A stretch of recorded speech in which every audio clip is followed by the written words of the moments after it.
الحمد لله الذي أنزل القرآن مصدقا لما بين يديه هدى وبشرى للمتقين قرآنا عربيا غير ذي عوج موعظة وذكرى للمؤمنين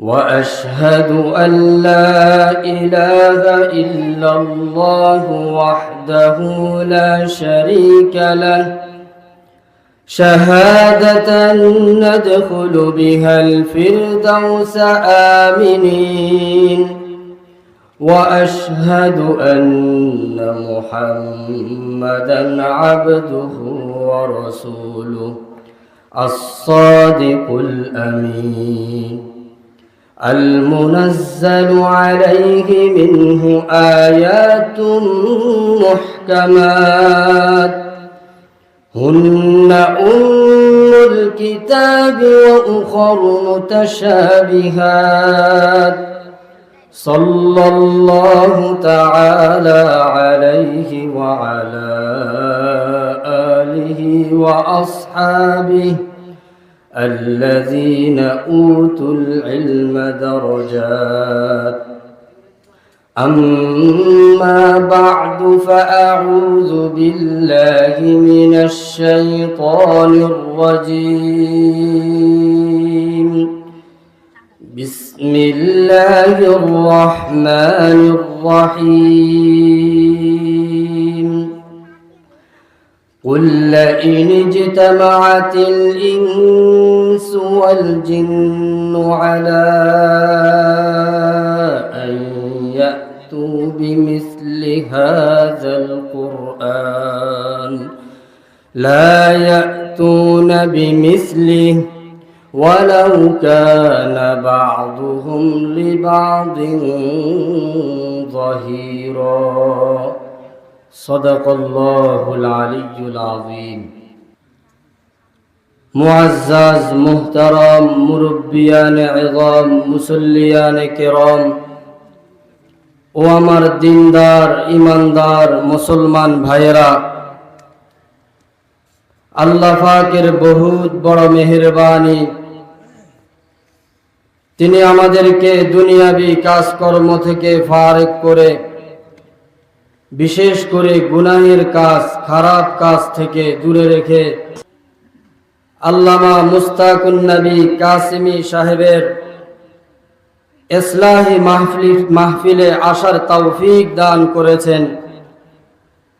এই জন্য আমরা আমাদের মাহবুবের দরবারে, মুনিবের দরবারে, মালিকের দরবারে অন্তরের অন্তঃস্থল থেকে কালিমাতুশ শুকর আদায় করি, বলি আলহামদুলিল্লাহ।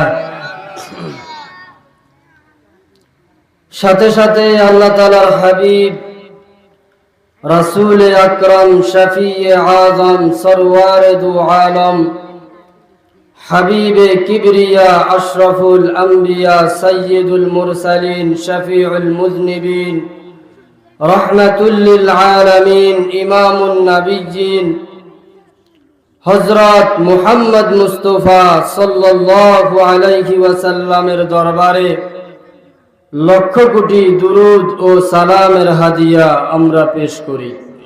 মুহতারাম হাজিরিন, আমরা এখন যেই জগতে বসবাস করতেছি এই জগৎকে বলে ইহ জগৎ। ইন্তেকালের পরে যেই জগতে যাব সেই জগৎকে বলে পরকালীন জগৎ। পরকালীন জগতের আসল হলো আলো, ইহ জগতের আসল হলো অন্ধকার।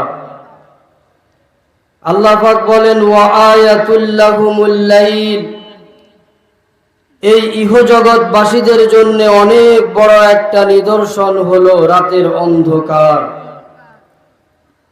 কিভাবে নিদর্শন?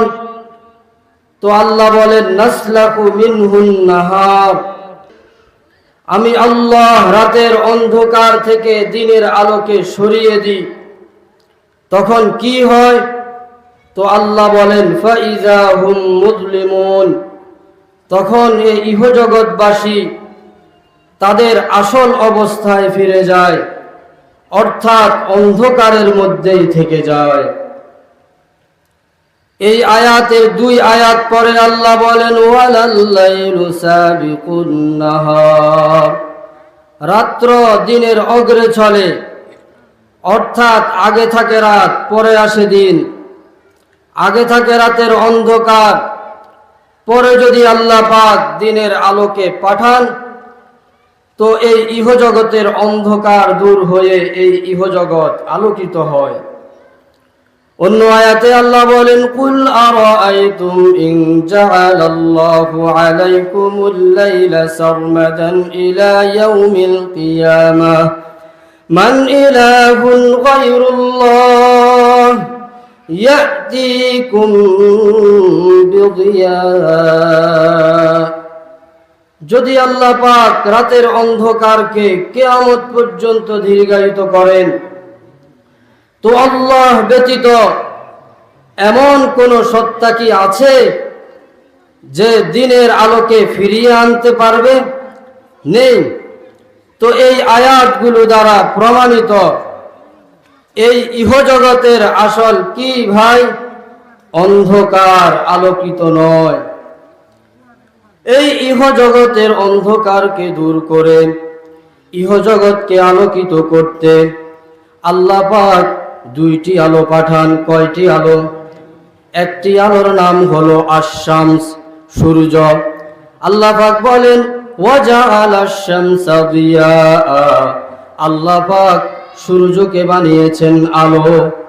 আরেকটি আলোর নাম হলো আল কমার, চন্দ্র। আল্লাহ পাক বলেন ওয়াল কমারা নূরা, আল্লাহ পাক চন্দ্রকেও বানিয়েছেন আলো। চন্দ্র এবং সূর্য নামক এই 2 আলোকে আল্লাহ পাক কেন পাঠান? এই ইহজগতের অন্ধকারকে দূর করে ইহজগৎকে আলোকিত করতে। বলেন আলহামদুলিল্লাহ। মুহতারাম হাজিরিন, প্রত্যেকটা মানুষেরও একটা অন্তর্জগৎ রয়েছে। এই ইহজগতের আসল যেমন অন্ধকার, প্রত্যেকটা মানুষের অন্তর্জগতের আসল হলো অন্ধকার। আল্লাহ পাক বলেন আল্লাহু আখরাজাকুম মিন বুতুনি উম্মাহাতিকুম, আল্লাহ তোমাদেরকে তোমাদের মায়ের পেট থেকে বের করেছেন এমন অবস্থায় লা তা'লামুনা শাইআ, যে তোমরা কোনো কিছুই জানতে না। কোনো কিছুই না জানা, এটা কি ভাই? এটা হলো জাহালাত, এটা হলো অজ্ঞতা। আর অজ্ঞতা হলো অন্তর্জগতের সবচেয়ে বড় অন্ধকার। ইহজগতের অন্ধকারকে দূর করার জন্য যেমনি ভাবে আল্লাহ পাক চন্দ্র এবং সূর্য নামক এই 2টা আলোকে পাঠান, ঠিক তেমনি ভাবে অন্তর্জগতের অন্ধকারকে দূর করার জন্যেও আল্লাহ পাক 2টি আলো পাঠান। একটি আলোর নাম হলো এই 30 পারা কোরআন। আল্লাহ পাক বলেন ওয়া আনজালনা ইলাইকুম নূরাম মুবিনা, আল্লাহ পাক বলেন আমি তোমাদের নিকট অবতীর্ণ করেছি, আমি তোমাদের প্রতি অবতীর্ণ করেছি এই কোরআন নামক প্রকৃষ্ট আলো। আরেকটি আলোর নাম হলো মুহাম্মাদুর রাসূলুল্লাহ সাল্লাল্লাহু আলাইহি ওয়াসাল্লাম। আল্লাহ পাক বলেন ক্বাদ জাআকুম মিনাল্লাহি নূর, আল্লাহ পাকের পক্ষ থেকে তোমাদের নিকট এসেছে মুহাম্মাদুর রাসূলুল্লাহ নামক উজ্জ্বল আলো। আল্লাহ পাক স্বীয় কালাম কোরআন মাজিদের মধ্যে এই 30 পারা কোরআনকেও নূর বলেছেন, আলো বলেছেন। আবার মুহাম্মাদুর রাসূলুল্লাহকেও নূর বলেছেন, আলো বলেছেন। এই 30 পারা কোরআন এবং মুহাম্মাদুর রাসূলুল্লাহ নামক এই 2 আলোকে আল্লাহ পাক কেন পাঠিয়েছেন? আমাদের অন্তর জগতের অন্ধকারকে দূর করে অন্তর জগৎকে আলোকিত করতে। বলেন আলহামদুলিল্লাহ।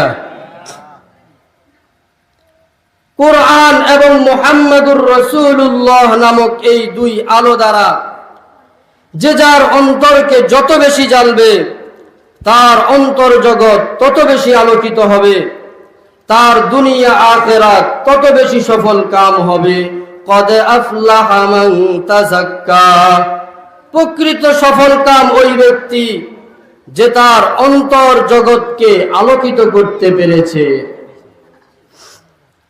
তো এই দুই আলোর মধ্যে সর্বপ্রথম আল্লাহ পাক মুহাম্মাদুর রাসূলুল্লাহ সাল্লাল্লাহু আলাইহি ওয়াসাল্লাম নামক আলোকে পাঠিয়েছেন। তারপরে 40 বছর 6 মাস 10 দিন পরে এই কোরআন নামক আলোকে পাঠিয়েছেন। অধিকাংশ সিরাত রচয়িতাদের মতে আমুল ফিল, অর্থাৎ যে বছর জালেম বাদশাহ আবরাহা আল্লাহর পবিত্র গড় কাবার উপর হামলা করেছিল, ওই হামলার 6 মাস পরে 570 খ্রিস্টাব্দ রবিউল আউয়াল মাসের 12 তারিখ সোমবার সুবহে সাদেকের সময় আল্লাহ পাক মুহাম্মাদুর রাসূলুল্লাহ সাল্লাল্লাহু আলাইহি ওয়াসাল্লামকে আমাদের জন্য আলো বানিয়ে পাঠিয়েছেন। বলেন আলহামদুলিল্লাহ। সুবহে সাদেকের সময় কেন পাঠালেন? উলামায়ে কেরাম এর হিকমত লিখেছেন। এই ইহজগতের অন্ধকারকে দূর করার জন্য আল্লাহ পাক চন্দ্র এবং সূর্যকে পাঠান। সূর্য উদিত হয় কোন সময়? সুবহে সাদেকের সময়। ঠিক তেমনি ভাবে আমাদের অন্তর জগতের অন্ধকারকে দূর করার জন্য আল্লাহ পাক মুহাম্মাদুর রাসূলুল্লাহকে পাঠিয়েছেন। তিনিও ভূমিষ্ঠ হচ্ছেন কোন সময়? সুবহে সাদেকের সময়। একদিকে ইহজগতের অন্ধকারকে দূর করার জন্য সুবহে সাদেকের সময় মুক্কার আকাশে সূর্য উদিত হচ্ছে, অন্যদিকে আমাদের অন্তর জগতের অন্ধকারকে দূর করার জন্য মুহাম্মাদুর রাসূলুল্লাহ সুবহে সাদেকের সময় ভূমিষ্ঠ হচ্ছেন। সুবহানাল্লাহ। যেন এই ঘোষণা দিতে দিতে তিনি এই দুনিয়াতে আগমন করতেছেন। ও জগৎবাসী, তোমাদের অন্তর জগতের অন্ধকার দূর করনেওয়ালা এসে গেল, এসে গেল। নবীজির দাইমা ছিল শিফা বিনতে আউফ, যিনি হযরত আব্দুর রহমান ইবনে আউফ রাদিয়াল্লাহু তাআলা আনহুর আম্মাজান ছিলেন। তিনি বলেন, নবীজি যখন দুনিয়াতে আগমন করতেছেন, আমি এমন কিছু আশ্চর্যকর বিষয় দেখেছি যা জীবনে দেখা তো দূরের কথা, শুনতেও পাইনি। শিফা বিনতে আউফ বলেন, সকল বাচ্চারা মায়ের পেট থেকে দুর্গন্ধ ছড়াইতে ছড়াইতে দুনিয়াতে আসে। মুহাম্মাদুর রাসূলুল্লাহ সুঘ্রাণ ছড়াইতে ছড়াইতে দুনিয়াতে আসলেন। সকল বাচ্চারা মায়ের পেট থেকে ময়লা আবর্জনা সহ দুনিয়াতে আসে। মুহাম্মাদুর রাসূলুল্লাহ একেবারে পরিষ্কার অবস্থায় দুনিয়াতে আসলেন। সকল বাচ্চারা খতনাবিহীন অবস্থায় দুনিয়াতে আসে। দুনিয়াতে আসার পরে খতনা করতে হয়, মুসলমানি করতে হয়। মুহাম্মাদুর রাসূলুল্লাহ মাখতুনান, খতনাকৃত অবস্থায় দুনিয়াতে আসলেন। সকল বাচ্চারা নবী কর্তনবিহীন অবস্থায় দুনিয়াতে আসে। দুনিয়াতে আসার পরে নবী কর্তন করতে হয়। মুহাম্মাদুর রাসূলুল্লাহ নবী কর্তনকৃত অবস্থায় দুনিয়াতে আসলেন। মাকতুআস সুররা, মায়ের পেটে নবীকে কর্তন করা হয়েছে। সুবহানাল্লাহ বলবেন না? এখানেই শেষ নয়, একের পর এক আশ্চর্যকর বিষয়। নবীজি মাত্র ভূমিষ্ঠ হলেন, মাত্র দুনিয়াতে আসলেন, নবীজিকে জমিনে রাখলেন। জমিনে রাখার সাথে সাথে নবীজি পার্শ্ব পরিবর্তন করলেন। পার্শ্ব পরিবর্তন করে সোজা বসে গেলেন, আবার সোজা সেজদায় চলে গেলেন। সুবহানাল্লাহ। কিতাবে আছে নবীজি সেজদায় গিয়ে এই পয়গাম দিলেন, এই মেসেজ দিলেন, ও আমার উম্মত, আমি দুনিয়াতে আসা মাত্রই সেজদা করেছি। ও আমার উম্মত, নামাজ তরক করা যাবে না। মুসলমান আর কাফেরের মধ্যে পার্থক্য হলো নামাজ তরক করা যাবে না। দীর্ঘ সময় নবীজি সেজদায় ছিলেন। নবীজির এই আশ্চর্যকর বিষয়গুলো দেখে ভয় পেয়ে নবীজিকে ঘরে নিয়ে গেলেন। ঘরে প্রবেশ করার সাথে সাথে ঘরের ছাদ ফেটে গেল, কুয়াশা ঢুকতে আরম্ভ করলো।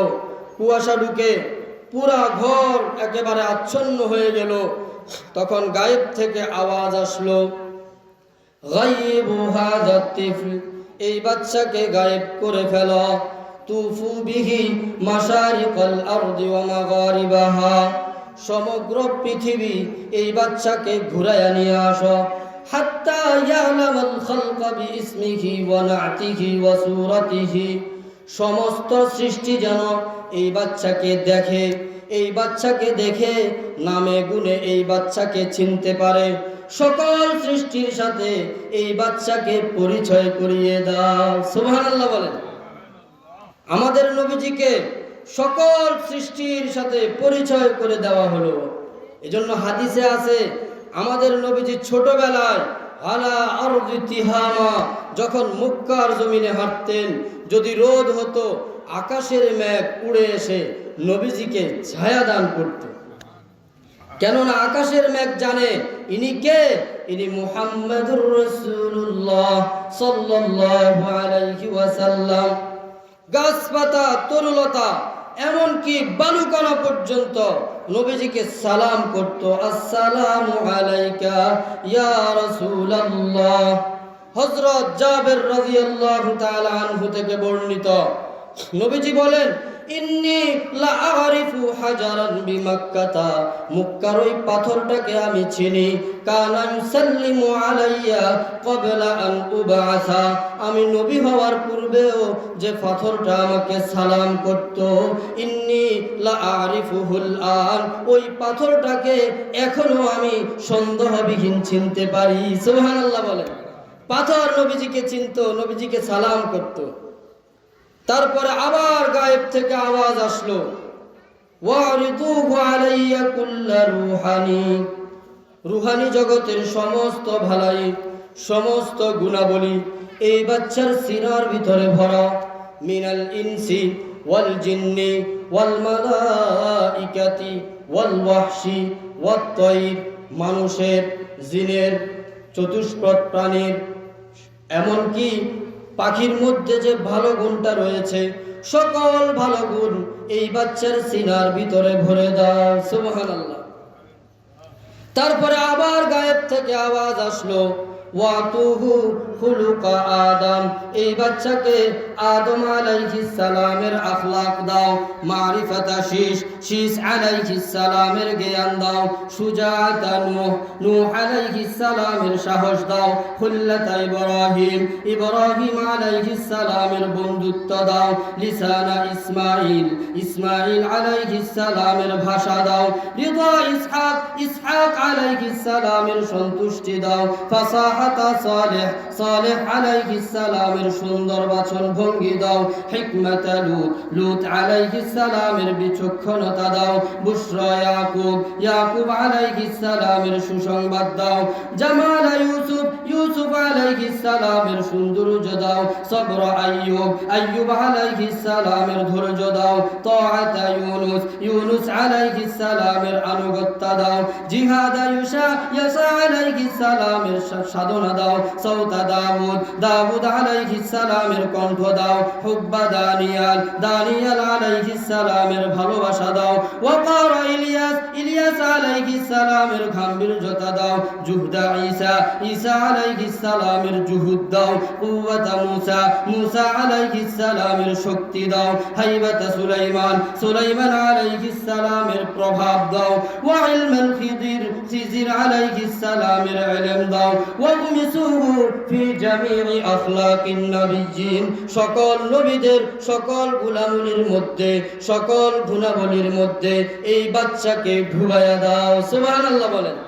নবীজি মাত্র দুনিয়াতে আসলেন, এখনো 30 মিনিট অতিবাহিত হয় নাই, মাত্র 30 মিনিটের মধ্যে 1.25 লক্ষ নবীর সকল গুণাবলী, সকল লকব, সকল উপাধি, সকল ইলম মাত্র কত মিনিটে অর্জন করে নিলেন? মাত্র 30 মিনিটে। ওই নবীকে আল্লাহ পাক আমাদের জন্য আলো বানিয়ে পাঠিয়েছেন, আমাদের অন্তর জগৎকে আলোকিত করতে। আমাদের নবীজি কেমন সুন্দর ছিলেন, নবীজির সৌন্দর্যের বর্ণনা দিতে গিয়ে কোন সাহাবী সূর্যের সাথে তুলনা করেন, কেউ আবার চাঁদের সাথে তুলনা করেন। 14 তারিখের রজনী নবীজি সাল্লাল্লাহু আলাইহি ওয়াসাল্লাম উদাম গায়ে বাহিরে শুয়ে আছেন। হযরত জাবের রাদিয়াল্লাহু তাআলা আনহু একবার নবীজির চেহারার দিকে তাকায়, আরেকবার আকাশের চাঁদের দিকে তাকায়। মানুষ বলে, এরকম করেন কেন? এভাবে কি দেখতেছেন? তো বলে, আরা কমারাস সামা, আকাশের চাঁদকে দেখতেছি আর জমিনের চাঁদকে দেখতেছি। তো বলে, কি বুঝলেন? বলে, ফি কমারিস সামাই নাকাতা, আকাশের চাঁদেতে অনেকগুলো দাগ আছে, জমিনের চাঁদে কোনো দাগ নেই। সুবহানাল্লাহ বলে। আমাদের নবীজি এত সুন্দর ছিল। আমাদের নবীজির সৌন্দর্যের উদাহরণ দিতে গিয়ে আম্মা জান আয়েশা রাদিয়াল্লাহু তাআলা আনহা তিনি কবিতা আবৃত্তি করেছেন। তিনি সূর্যের সাথে তুলনা দিয়ে কবিতা আবৃত্তি করতেছেন। আম্মা জান আয়েশা রাদিয়াল্লাহু তাআলা আনহা বলেন, লানা শামসুন ওয়ালিল আফাকি শামসুন, আকাশের একটি সূর্য আছে, আমারও একটি সূর্য আছে। আমার সূর্য কে ভাই? মুহাম্মাদুর রাসূলুল্লাহ সাল্লাল্লাহু আলাইহি ওয়াসাল্লাম। লানা শামসুন ওয়ালিল আফাকি শামসুন, আমার একটি সূর্য আছে, আকাশেরও একটি সূর্য আছে। ওয়া শামসি খায়রুম মিন শামসিস সামাই, আমার সূর্য উত্তম আকাশের সূর্যের চাইতে। ওয়া শামসুস সামাই তাতলু বাদাল ফাজরি, আকাশের সূর্য উদিত হয় ফজরের পরে। ওয়া শামসি তাতলু বাদাল ইশাই, আর আমার সূর্য উদিত হয় এশারের পরে। আমাদের নবীজি এশারের পরে যখন ঘরে আসতেন, নবীজির চেহারার নূরের ঝলকে অন্ধকারময় ঘর আলোকিত হয়ে ঝলমল ঝলমল করত। সুবহানাল্লাহ। আমাদের নবীজি এত সুন্দর ছিলেন। বর্তমান যুগে ইহুদি খ্রিস্টানরা, কাফেররা, বিজাতিরা মুসলমানদেরকে ছোট করার জন্য, কষ্ট দেওয়ার জন্য, আমাদের নবীজিকে তুচ্ছ করার জন্য যেভাবে বানিয়ে বানিয়ে নবীজির দোষ বর্ণনা করে, ব্যঙ্গ করে, তৎকালীন যুগেও ইহুদিরা নবীজিকে কষ্ট দেওয়ার জন্য, কাফেররা নবীজিকে কষ্ট দেওয়ার জন্য বানিয়ে বানিয়ে নবীজির দোষ বর্ণনা করত। এক ইহুদি নবীজির সামনে এসে বানিয়ে বানিয়ে নবীজির দোষ বর্ণনা করতেছে। বলেন নাউজুবিল্লাহ। পাশে সাহাবীরা ছিলেন। একজন সাহাবী ছিলেন হযরত হাসান ইবনে সাবিত রাদিয়াল্লাহু তাআলা আনহু, যাকে শায়রুন নবী বলা হতো, নবীজির কবি। সাহাবীদের মধ্যে সবচেয়ে বড় কবি হযরত হাসান ইবনে সাবিত নবীজির পাশে বসা ছিল। তো সাহাবীদের তো সহ্য হচ্ছে না, নবীজিকে খারাপ বলতেছে, আবার নবীজির অনুমতি ব্যতীত জবাবও দিতে পারতেছে না। কিছুক্ষণ পরে নবীজি যখন বললেন, হাসান জবাব দিতে পারবা? তো লাব্বাইক বলে সাথে সাথে দাঁড়িয়ে গেলেন। নবীজির দিকে ইশারা করে, নবীজিকে সম্বোধন করে কবিতা আবৃত্তি করা শুরু করলেন এবং ওই ইহুদির প্রত্যেকটা গালির জবাব দিয়ে দিলেন। হযরত হাসান ইবনে সাবিত নবীজির দিকে তাকিয়ে নবীজিকে খেতাব করে কবিতা আবৃত্তি শুরু করলেন। ওয়া আহসানা মিনকা লাম তারা কাত্তু আইনুন ওয়া আজমালা মিনকা লাম তালিদিন নিসাউ খুলিকতা মুবাররাআন মিন কুল্লি আইবিন كأنك قد خلقت كما تشاء जहाँ में उनसा चेहरा है न है खंदा जाने कोई अभी तक जिनसे की न औरत उससा हंसी कोई नहीं रखी है कुदरत ने मेरे आका कमी तुझ में जो चाहा आपने मौला वो रखा है सभी तुझ में সবাই বলেন আমার সাথে মুহাম্মাদুর রাসূলুল্লাহ মুহাম্মাদুর রাসূলুল্লাহ মুহাম্মাদুর রাসূলুল্লাহ মুহাম্মাদুর রাসূলুল্লাহ عفت ذات الأصابع فالجواء إلى عذراء منزلها خلاء ديارا من بني الحسحاس قافر تعفيها الروامس والسماء وكانت لا يزال بها أنيس خلال مروجها نعم وشاء كأن شبيئة للبيت رأس يكون مزاجها عسل وماء محمد رسول الله محمد رسول الله محمد رسول الله محمد رسول الله बदी का दूर था हर सो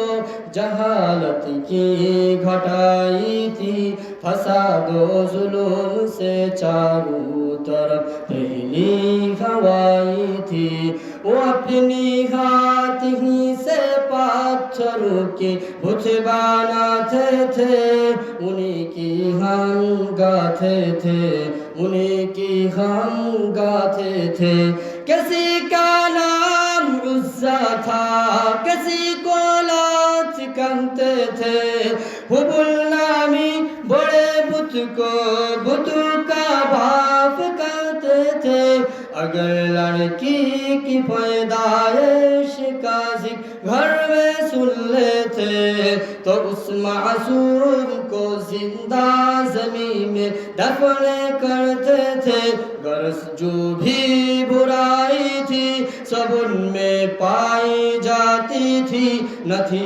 शर्मो हया आँखों में घर घर बिखाई थी मगर अल्लाह ने उन पर अपना रहम फरमाया तो अब्दुल्लाह के घर में खुदा का लाडला आया मुहम्मदुर रसूलुल्लाह मुहम्मदुर रसूलुल्लाह मुहम्मदुर रसूलुल्लाह मुहम्मदुर रसूलुल्लाह সকলে পড়ি সাল্লাল্লাহু আলাইহি ওয়াসাল্লাম হযরত হাসান ইবনে সাবিত রাদিয়াল্লাহু তাআলা আনহু দীর্ঘ কবিতা আবৃত্তি করলেন সে বলে ওয়া আহসানা মিনকা ও আমার হাবিব আপনার চেয়ে উত্তম লাম তারা কত্তু আইনু কোন চক্ষু কোনদিন দেখে নাই ওয়া আজমালা মিনকা আপনার মতো সুন্দর লাম তালিদিন নিসাউ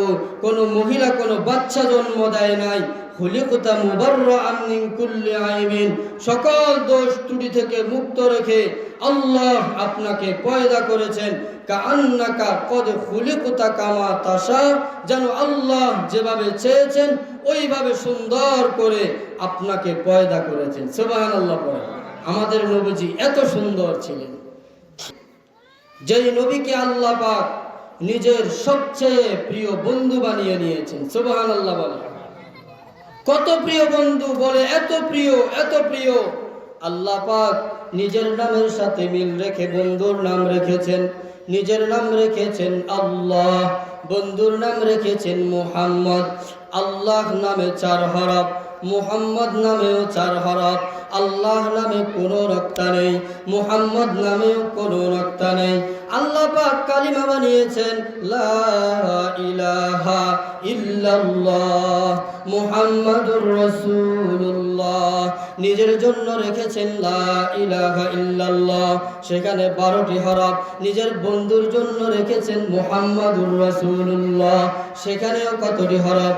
12টি হরফ। আল্লাহ পাক নিজের নাম রেখেছেন রাউফ, নিজের বন্ধুর নাম রেখেছেন রাউফ, নিজের নাম রেখেছেন রহিম, নিজের বন্ধুর নাম রেখেছেন রহিম। লাকাদ জাআকুম রাসূলুম মিন আনফুসিকুম আজিজুন আলাইহি মা আনিতুম হারিসুন আলাইকুম বিল মুমিনিনা রাউফুর রহিম। কোরআনের এই আয়াতের মধ্যে আল্লাহ পাক আমাদের নবীজিকে রউফ বলেছেন, আমাদের নবীজিকে রহিম বলেছেন।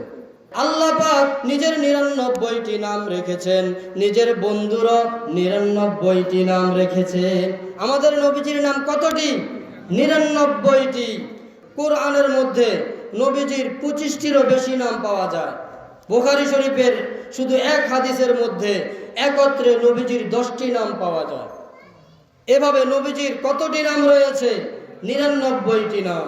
মুহাম্মাদুন আহমদ মাহমুদুন হাবিব ফাত্তাহুন ফাতিহুন মাহিন করিম রাসূলুন সিরাজুম মুনীরুন করিম শফিউন মুতিউন রাউফুর রহিম আউয়ালুন আখিরুন বাতিনুন যাহির সাইয়্যিদুন জাওয়াদুন তাইয়্যিবুন তাহির বুরহানুন আমিনুন আদিলুন নাসির মুখতারুন মানসুরুন মুযাক্কিরুন মুতাহহির মাক্কিয়ুন মাদানিয়ুন হাশিমিয়ুন তিহামি আরাবিয়ুন হিজাজিয়ুন নাবিয়ুন নিজারি قرشي مضري أمي غني ناهٍ شاف أبطحي منقي صادق مصدق ناطق بشير مبين محرم حريص نذير رشيد شهيد خليل كليم هاد مهد عزيز حكيم طه ياسين مزمل مصطفى مدثر طاسين مبلغ مجتبى مقتصد حامد شاهد مرتضى قاسم قائم عالم أولى عاقب حاشر داع حافظ حجة رحمة مؤمن واعظ محلل حق صاحب النور خطيب حسيب إمام شكور। এই হলো আমাদের নবীর 99টি নাম। নবীজির প্রত্যেকটা অঙ্গের বর্ণনা এই 30 পারা কোরআনের মধ্যে রয়েছে। নবীজির চেহারার বর্ণনা কোরআনে قد نرى تقلب وجهك, নবীজির জবানের বর্ণনা কোরআনে فإنما يسرناه بلسانك, নবীজির চোখের বর্ণনা কোরআনে ولا تمدن عينيك, নবীজির হাতের বর্ণনা কোরআনে ولا تجعل يدك, নবীজির গর্দানের বর্ণনা কোরআনে মাগলুলাতান ইলা উনুকিক, নবীজির বুকের বর্ণনা কোরআনে আলাম নাশরাহ লাকা সাদরাক, নবীজির পিঠের বর্ণনা কোরআনে আল্লাযী আনকাদা যাহরাক, নবীজির কলবের বর্ণনা কোরআনে নাযালা বিহির রূহুল আমিন আলা কলবিক। এভাবে নবীজির প্রত্যেকটা অঙ্গের বর্ণনা এই 30 পারা কোরআনের মধ্যে রয়েছে। সুবহানাল্লাহ বলেন। আল্লাহ পাক কসম খেয়ে খেয়ে কোরআনের পাতায় পাতায় নবীজির গুণাবলীকে সাব্যস্ত করতেছেন। নবীজির সততার ব্যাপারে কসম খেয়ে বলেন ওয়ান নাজমি ইযা হাওয়া, নক্ষত্রের কসম খেয়ে বলি যখন নক্ষত্র অস্তমিত যায়, মা দাল্লা সাহিবুকুম ওয়া মা গাওয়া, ও মক্কাবাসী, তোমাদের সাথে মুহাম্মদ তিনি তো পথভ্রষ্ট হননি, তিনি তো বিপদগামী হননি। ওয়া মা ইয়ানতিকু আনিল হাওয়া, তিনি তো প্রবৃত্তির তাড়নায় মন মতো কোনো কথাই বলেন না।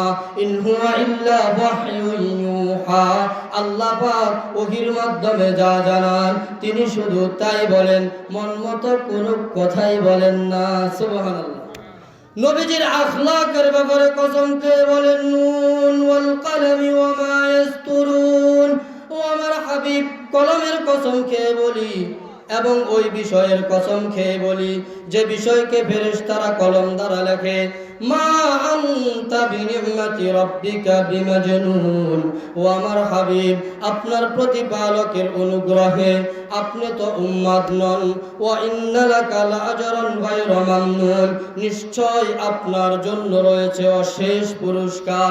ওয়া ইন্নাকা লাআলা খুলুকিন আযীম, নিশ্চয় নিশ্চয় আপনি উত্তম চরিত্রের অধিকারী। সুবহানাল্লাহ বলেন।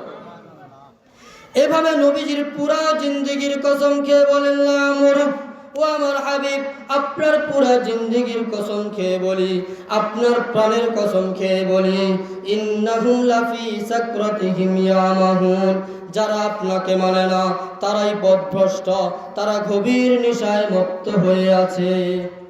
ইনি হলেন আমাদের নবী, যে নবীকে আল্লাহ পাক আমাদের জন্য আলো বানিয়ে পাঠিয়েছেন। কি জন্য? আমাদের এই অন্তর জগতের অন্ধকারকে দূর করে অন্তর জগৎকে আলোকিত করতে। আল্লাহ পাক কোন মানুষের বংশ দ্বারা আদম আলাইহিস সালাম পর্যন্ত সংরক্ষিত রাখেন নাই, এমনকি কোন নবীর বংশ দ্বারা আদম আলাইহিস সালাম পর্যন্ত সংরক্ষিত রাখেন নাই, কিয়ামত পর্যন্ত সংরক্ষিত রাখবেন না। কিন্তু আমাদের নবী এমন এক নবী, যে নবীর বংশ দ্বারা আল্লাহ পাক আদম আলাইহিস সালাম পর্যন্ত সংরক্ষিত রেখেছেন এবং কিয়ামত পর্যন্ত সংরক্ষিত রাখবেন। অর্থাৎ আমাদের নবীজি থেকে নিয়ে আদম আলাইহিস সালাম পর্যন্ত কার পিতাকে এভাবে কে সংরক্ষিত করে রেখেছেন? আল্লাহ। মুহাম্মদ সাল্লাল্লাহু আলাইহি ওয়াসাল্লামের পিতা আব্দুল্লাহ, আব্দুল্লাহর পিতা আব্দুল মুত্তালিব, আব্দুল মুত্তালিবের পিতা হাশিম, হাশিমের পিতা আব্দে মানাফ, আব্দে মানাফের পিতা কুসাই, কুসাইয়ের পিতা কিলাব, কিলাবের পিতা মুররা, মুররায়ের পিতা কাব, কাবের পিতা লুয়াই, লুয়াইয়ের পিতা গালিব, গালিবের পিতা ফাহার, ফাহারের পিতা মালিক, মালিকের পিতা নজর, নজরের পিতা কিনানা, কিনানার পিতা খুজাইমা, খুজাইমার পিতা মুদরিকা, মুদরিকার পিতা ইলিয়াস, ইলিয়াসের পিতা মুজর, মুজরের পিতা নাজার, নাজারের পিতা মাআদ, মাআদের পিতা আদনান, আদনানের পিতা আওয়াদ, আওয়াদের পিতা হামাইসা, হামাইসায়ের পিতা সালামান, সালামানের পিতা আউস, আউসের পিতা বাউস, বাউসের পিতা কমওয়াল, কমওয়ালের পিতা উবাই, উবাইয়ের পিতা আওয়াম, আওয়ামের পিতা নাশিদ, নাশিদের পিতা হিজা, হিজার পিতা বালদাস, বালদাসের পিতা ইয়াদলাফ, ইয়াদলাফের পিতা তাবিক, তাবিকের পিতা জাহিম, জাহিমের পিতা নাহিশ, নাহিশের পিতা মাখি, মাখির পিতা আইফি, আইফির পিতা আবকর, আবকরের পিতা উবাইদ, উবাইদের পিতা আদ-দুআ, আদ-দুআয়ের পিতা হামদান, হামদানের পিতা সানবার, সানবারের পিতা ইয়াসরাব, ইয়াসরাবের পিতা ইয়াহজান, ইয়াহজানের পিতা ইয়ালহান, ইয়ালহানের পিতা ইরআওয়া, ইরআওয়ার পিতা আইদি, আইদির পিতা জিশান, জিশানের পিতা আইসার, আইসারের পিতা আকনাদ, আকনাদের পিতা ইহাম, ইহামের পিতা মুকসসির, মুকসসিরের পিতা নাহিস, নাহিসের পিতা জারিহ, জারিহের পিতা সামি, সামির পিতা মাজি, মাজিহের পিতা ইওয়াদ, ইওয়াদের পিতা আরাম, আরামের পিতা কিদার, কিদারের পিতা ইসমাঈল আলাইহিস সালাম, ইসমাঈল আলাইহিস সালামের পিতা ইব্রাহিম আলাইহিস সালাম, ইব্রাহিম আলাইহিস সালামের পিতা আজার, আজারের পিতা নাহুর, নাহুর পিতা সারুজ, সারুজের পিতা রাউ, রাউর পিতা ফাইজ, ফাইজের পিতা আবির, আবিরের পিতা আরফাকশাদ, আরফাকশাদের পিতা সাম, সামের পিতা নূহ, নূহের পিতা লামেক, লামেকের পিতা মাতুশালিহ, মাতুশালিহের পিতা ইদরিস, ইদরিসের পিতা ইয়ারেদ, ইয়ারেদের পিতা মালখালঈল, মালখালঈলের পিতা কিনান, কিনানের পিতা আনুশ, আনুশের পিতা শীস, শীসের পিতা আদম আলাইহিস সালাম। সুবহানাল্লাহ বলবেন না? আল্লাহ পাক কোন মানুষের বংশ দ্বারা আদম আলাইহিস সালাম পর্যন্ত সংরক্ষিত রাখেন নাই, এমনকি কোন নবীর বংশ দ্বারা আদম আলাইহিস সালাম পর্যন্ত সংরক্ষিত রাখেন নাই, কিয়ামত পর্যন্ত সংরক্ষিত রাখবেন না। কিন্তু আমাদের নবী এমন এক নবী, যে নবীর বংশ দ্বারা আল্লাহ পাক আদম আলাইহিস সালাম পর্যন্ত সংরক্ষিত রেখেছেন এবং কিয়ামত পর্যন্ত সংরক্ষিত রাখবেন। আল্লাহ পাক আমাদের এই অন্তর জগতের অন্ধকারকে দূর করার জন্য দুইটি আলো পাঠিয়েছেন। কয়টি আলো? দুইটি আলো। একটি আলোর নাম হলো এই 30 পারা কোরআন, আরেকটি আলোর নাম হলো মুহাম্মাদুর রাসূলুল্লাহ সাল্লাল্লাহু আলাইহি ওয়াসাল্লাম। যখন আমরা এই দুই আলো সম্পর্কে জানতে পারবো, এই দুই আলো সম্পর্কে জেনে এই দুই আলো দ্বারা আমাদের যন্তর জগৎকে আলোকিত করব, তখন আমাদের ইহকাল পরকাল সফল কাম হবে। এই জন্য আমরা প্রথমে মুহাম্মাদুর রাসূলুল্লাহ নামক আলো সম্পর্কে কিঞ্চিত আলোকপাত করেছি। এখন আমরা 30 পারা কোরআন সম্পর্কে, 30 পারা কোরআনের পরিচয় সম্পর্কে কিঞ্চিত আলোকপাত করব। এই কোরআন এটা কেমন কিতাব, কে পাঠিয়েছেন এই কিতাব, এটা কত দামি কিতাব। আল্লাহ পাক এই 30 পারা কোরআনকে যে আমাদের জন্য নূর বানিয়ে পাঠিয়েছেন, আমাদের জন্য আলো বানিয়ে পাঠিয়েছেন, এটা কেমন আলো জানা দরকার আছে কিনা? আমাদের ইহকালীন শান্তি আর পরকালীন মুক্তির একমাত্র সনদ এই মহাগ্রন্থ আল কোরআন। আমাদের সকল সমস্যার সমাধান এই কোরআন, আমাদের সকল প্রশ্নের জবাব এই কোরআন, আমাদের কৌতূহল নিবারক এই কোরআন, আমাদের অশান্ত মনের সান্ত্বনা এই কোরআন, আমাদের নিরুদ্ধম মনের উদ্দীপনা এই কোরআন, আমাদের সঠিক গন্তব্যের দিশা এই 30 পারা কোরআন। যদি আমরা এই কোরআনকে শিখতে পারি, এই কোরআনকে তিলাওয়াত করতে পারি, এই কোরআন মোতাবেক আমল করতে পারি, তো আল্লাহ পাক তার কৃত ওয়াদা আমাদের উপরে পূর্ণ করবেন, যেমন সাহাবাই কেরামের উপর পূর্ণ করেছেন। সাহাবাই কেরাম এই 30 পারা কোরআনকে গ্রহণ করেছেন, এই 30 পারা কোরআনকে শিখেছেন, এই 30 পারা কোরআন মোতাবেক আমল করেছেন। আল্লাহ পাক তার কৃত ওয়াদা সাহাবাই কেরামের উপর পূর্ণ করেছেন। আমরাও যদি আমল করতে পারি, আল্লাহ পাক তার ওয়াদা আমাদের উপরেও পূর্ণ করবেন।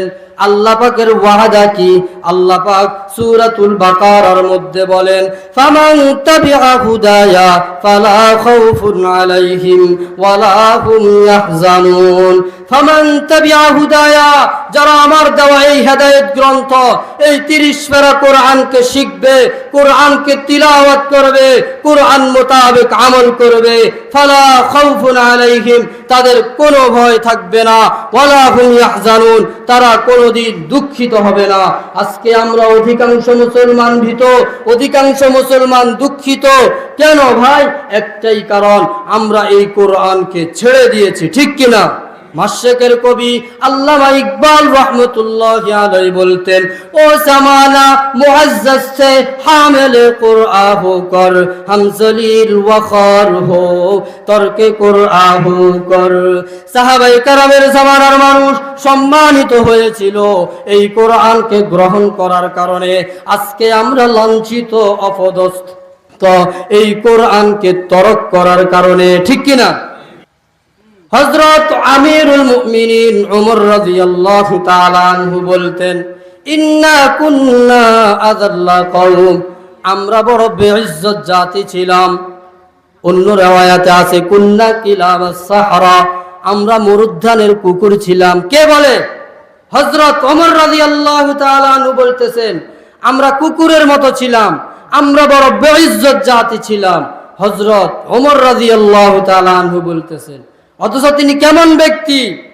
নবীজি সাল্লাল্লাহু আলাইহি ওয়াসাল্লাম যে 10 জন সাহাবীকে ইশারা করে সম্বোধন করে বলেছেন, আবু বকর ফিল জান্নাহ ওয়া উমর ফিল জান্নাহ ওয়া উসমান ফিল জান্নাহ ওয়া আলী ফিল জান্নাহ ওয়া তালহা ফিল জান্নাহ ওয়া যুবাইর ফিল জান্নাহ ওয়া আবদুর রহমান ইবনে আউফ ফিল জান্নাহ ওয়া সা'দ ইবনে আবি ওয়াক্কাস ফিল জান্নাহ ওয়া সাঈদ ইবনে যায়েদ ফিল জান্নাহ ওয়া আবু উবাইদা ইবনুল জাররাহ ফিল জান্নাহ। এই 10 জন সাহাবীকে নবীজি ইশারা করে বলেছেন, তোমরা এই 10 জন জান্নাতি। আবু বকর জান্নাতি, ওমর জান্নাতি। সুবহানাল্লাহ পড়ে। এই 10 জনের মধ্যে ওমর রাদিয়াল্লাহু তাআলা আনহুর নাম আছে। সেই ওমর রাদিয়াল্লাহু তাআলা আনহু বলতেছেন, কুন্না কিলাবাস সাহরা, আমরা মরুদ্যানের কুকুরের মতো নিকৃষ্ট ছিলাম।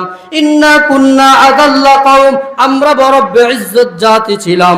কদ আ'আজ্জানাল্লাহু বিল ইসলাম ওয়া বিল কুরআন, আল্লাহ পাক আমাদেরকে সম্মানিত করেছেন এই 30 পারা কোরআনের মাধ্যমে। সুবহানাল্লাহ বলেন।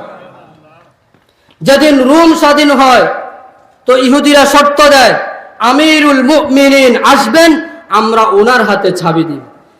কেননা ইহুদিরা জানতো আমিরুল মুমিনিন কেমন হবে, তাদের কিতাবে লেখা ছিল। ওমর রাদিয়াল্লাহু তাআলা আনহু ছোট উদাম গায়ে মক্কার জমিনে হাঁটতেছেন। এক ইহুদি আলেম ওমর রাদিয়াল্লাহু তাআলা আনহুকে সম্বোধন করে বলতেছে, হাদার রাজুল, এই ব্যক্তি আমিরুল মুমিনিন হবে, অর্ধ জাহানের বাদশা হবে। তো সবাই বলে, আপনি কিভাবে বুঝলেন, কিভাবে জানলেন? তো বলে, ওই ব্যক্তির ফিটের মধ্যে যে তিল আমার কিতাবের লেখার সাথে মিল। সুবহানাল্লাহ পড়ে।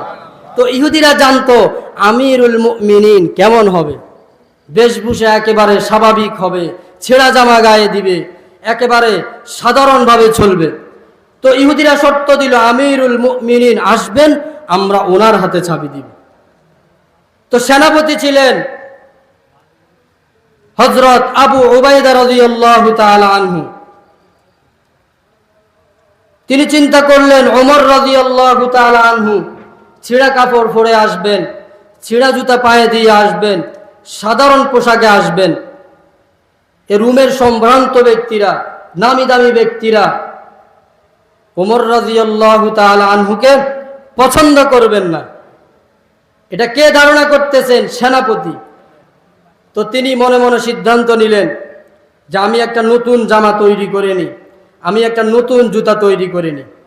তো ওমর রাদিয়াল্লাহু তাআলা আনহু রওনা হলেন রুমের উদ্দেশ্যে। ফাজাইলে আমল কিতাবের মধ্যেও আছে, একবার ওমর রাদিয়াল্লাহু তাআলা আনহু উটের রশি টানতে থাকে, গোলামকে উপরে উঠতে বলে, আরেকবার গোলাম উটের রশি টানে, ওমর রাদিয়াল্লাহু তাআলা আনহু উপরে উঠে। এভাবে চলতে চলতে যখন রুমের সীমানায় আসলেন, সেনাপতি আসলেন ইস্তেকবাল করার জন্য। এসে বলতেছেন, আমিরুল মুমিনিন সায়াখরুজু আলাইকা শুরাফা আশ-শাম, শামের সম্ভ্রান্ত ব্যক্তিরা আপনার ইস্তেকবালে আসতেছে। তো বলে, আমি কি করব? বলে, এই যে আমি নিয়ে আসছি। বগলের তল থেকে ব্যাগ বের করে দিছেন, নতুন জামা, নতুন জুতা। ওমর রাদিয়াল্লাহু তাআলা আনহু এই নতুন পোশাক এবং নতুন জুতা দেখে এ পরিমাণ রাগ হলেন, ধমক দিয়ে বললেন, আতাগাইয়ারু বিয়াউমিন ওয়াহিদিন, মাত্র একদিনেই তুমি পরিবর্তন হয়ে গেলে। কদ আ'আজ্জানাল্লাহু বিল ইসলাম ওয়া বিল কুরআন, আল্লাহ পাক আমাদেরকে এই কুরআনের মাধ্যমে সম্মানিত করেছেন। ফালা উবালি মাকালাতান নাস, মানুষ কি বলে আমরা কোনো পরোয়া করি না। আল্লাহ পাক মুসলমানদেরকে সম্মানিত করেছেন কিসের মাধ্যমে? এই 30 পারা কোরআনের মাধ্যমে। কিন্তু আমরা মুসলমান এই 30 পারা কোরআনকে ছেড়ে দিয়েছি। বর্তমান বিশ্বে 10% মুসলমানের মধ্যে 7% মুসলমানই এমন যারা এই কোরআন পড়তেই পারে না, বলেন নাউজুবিল্লাহ। আর 2% যারা পড়তে পারে তারা সহি শুদ্ধ পড়তে পারে না। আর 1% যারা সহি শুদ্ধ পড়তে পারে তাদের কোরআন পড়ার সময় নেই, তারা কোরআন পড়ে না। এই হলো মুসলমানের অবস্থা। আমরা যদি জানতাম এই কোরআনের গুরুত্ব কত বেশি, এই কোরআনের দাম কত বেশি, তাহলে আমরা এই কোরআনকে শিখার জন্য, কোরআনকে তিলাওয়াত করার জন্য, কোরআন মোতাবেক আমল করার জন্য অস্থির, বেচৈন, বেকরার হয়ে যেতাম। যদি মদিনা শরীফের ইমামের পক্ষ থেকে আমার আপনার নিকট চিঠি পাঠানো হয়, তো এই চিঠির মূল্য আমার আপনার নিকট কেমন হবে? অবশ্যই অনেক বেশি হবে। যদি প্রধানমন্ত্রীর পক্ষ থেকে আমার আপনার নিকট চিঠি পাঠানো হয়, তো এই চিঠির মূল্য আমার আপনার নিকট কেমন হবে? অবশ্যই অনেক বেশি হবে। তো এই 30 পারা কোরআন, এই 30 পারা কোরআন এটা কার চিঠি? কে পাঠিয়েছেন এই 30 পারা কোরআন নামক চিঠি? তো কোরআন নিজেই বলে, ওয়া ইন্নাহু লাতানজিলু রাব্বিল আলামিন, সমগ্র জগতের প্রতিপালকের পক্ষ থেকে পাঠানো হয়েছে এই 30 পারা কোরআন নামক চিঠি। যিনি সমগ্র জগতের প্রতিপালক, সমগ্র জগতের প্রতিপালক তিনি কে? তো কোরআন বলে তিনি আর রহমান। তিনি কোথায় থাকেন? তো বলে আলাল আরশ ইস্তাওয়া, তার আরশ কতটুকু বড়? বলে লা ইয়ালামু ইল্লাহু, আল্লাহ ছাড়া কেউ জানে না যে তার আরশ কতটুকু বড়। ওয়ালা মালাকুম মুকাররাব, কোন নিকটবর্তী ফেরেশতাও জানে না। ওয়ালা নাবিয়্যুম মুরসাল, কোন নবী রাসূলও জানে না যে আল্লাহর আরশ কতটুকু বড়। আল্লাহর আরশ কোথায় অবস্থিত? বলে ফাওকা সাবঈ সামাওয়াতিন বাহর, 7 আকাশের উপরে সমুদ্র। উমকুহু কামা বাইনাস সামাই ওয়াল আরদ, ওই সমুদ্রের গভীরতা আসমান জমিনের দূরত্ব যতটুকু অতটুকু।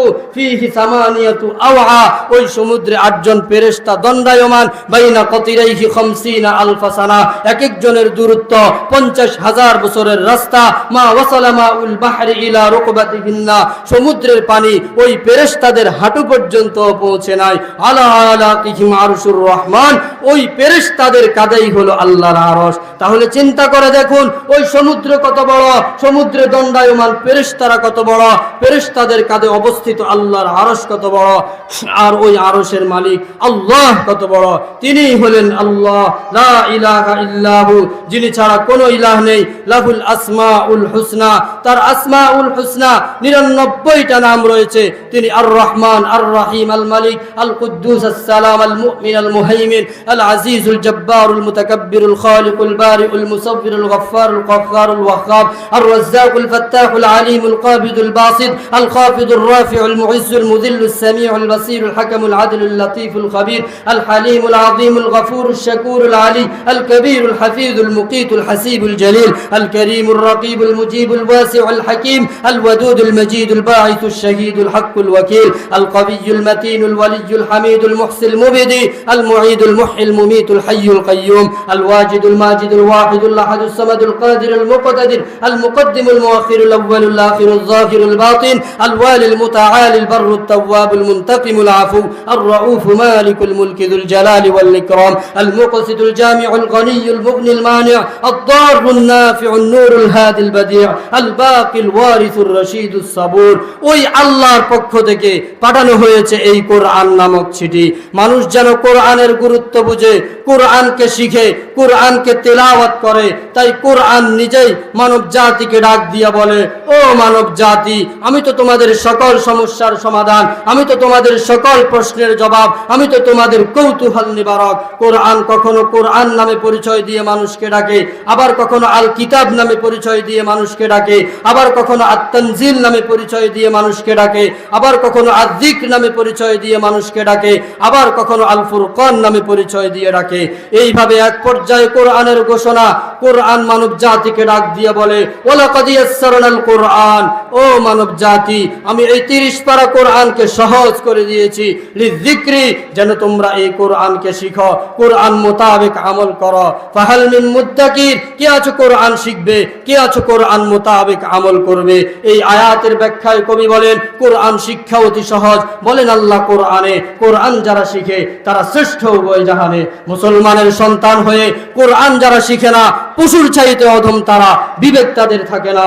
অর্থ ছাড়া না বুঝেও করবে যারা তেলাওয়াত, 1 হরফে 10টি নেকি তারাও পাবে দিবারাত। নামাজেতে পড়বে কোরআন হয়ে যারা দণ্ডায়মান, 1 হরফে 100 নেকি তারাও পাবে খোদার দান। বলে যারা অর্থ ছাড়া কোরআন পড়লে ফায়দা নেই, কোরআনের শত্রু তারা, সন্দেহ যে কিছুই নেই। কোরআন শরীফ বুঝে পড়ো কিংবা না বুঝে, কমপক্ষে 10টি নেকি পাবে প্রত্যেকটা হরফের বিনিময়ে। একটি নেকি কতই দামি জানেন তাহার মূল্য? 7 আসমান 7 জমিন হয় না সমতুল্য। নিয়মিত করবে যারা কোরআনের তেলাওয়াত, তাদের উপর নাজিল হবে খোদার বিশেষ রহমত। কোরআন শরীফ পড়ে এবং পড়ায় সদা যারা আল্লাহ পাকের পরিবারের সদস্য হন তারা, আল্লাহ বলেন কোরআন থেকে থাকবে যারা দূরে, দিব আমি জীবনটাকে সংকুচিত করে, রোজা হাসরে চক্ষু তাদের করে দিব অন্ধ, রহমতের দরজা তাদের করে দিব বন্ধ। তাই বলি ভাই, এখন থেকে কোরআন শিখার হিম্মত করি, আসেন কোরআন শিখি, কোরআন পড়ি, কোরআন মতো জীবন গড়ি। রাজি তো ইনশাআল্লাহ? আল্লাহ পাক আমাদেরকে বুঝার আমল করার তৌফিক দান করুক। ওয়ামা তৌফিকি ইল্লা বিল্লাহ। মাশাআল্লাহ, অত্যন্ত গুরুত্বপূর্ণ আলোচনা করেছেন। আল্লাহ রাব্বুল আলামিন আমাদের সবাইকে কোরআনের মাহাত্ম্য গুরুত্ব বুঝে কোরআন অনুযায়ী নিজেদের জীবন পরিচালনা করার তৌফিক দান করেন।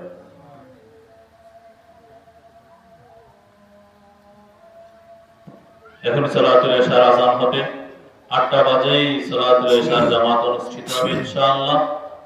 আমাদের প্রধান মেহমান আলহামদুলিল্লাহ আমাদের উদ্দেশ্যে পথ দিয়েছেন, ইনশাআল্লাহ অল্প সময়ের ভিতরে হয়তো হুজুর আমাদের সাথে জামাতে অংশগ্রহণ করবে।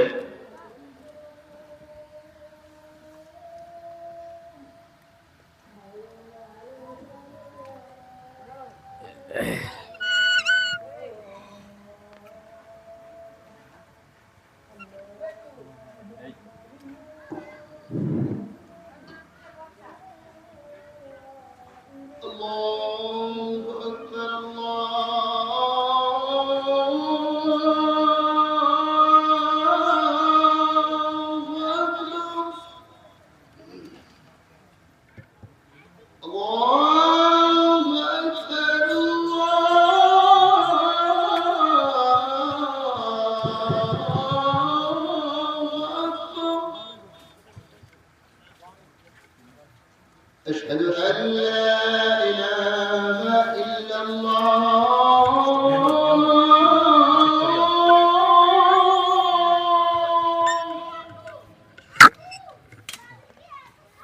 أشهد أن لا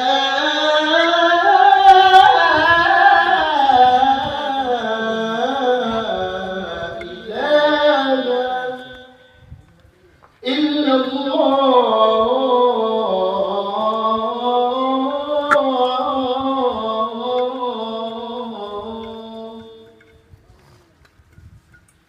أشهد أن محمد رسول الله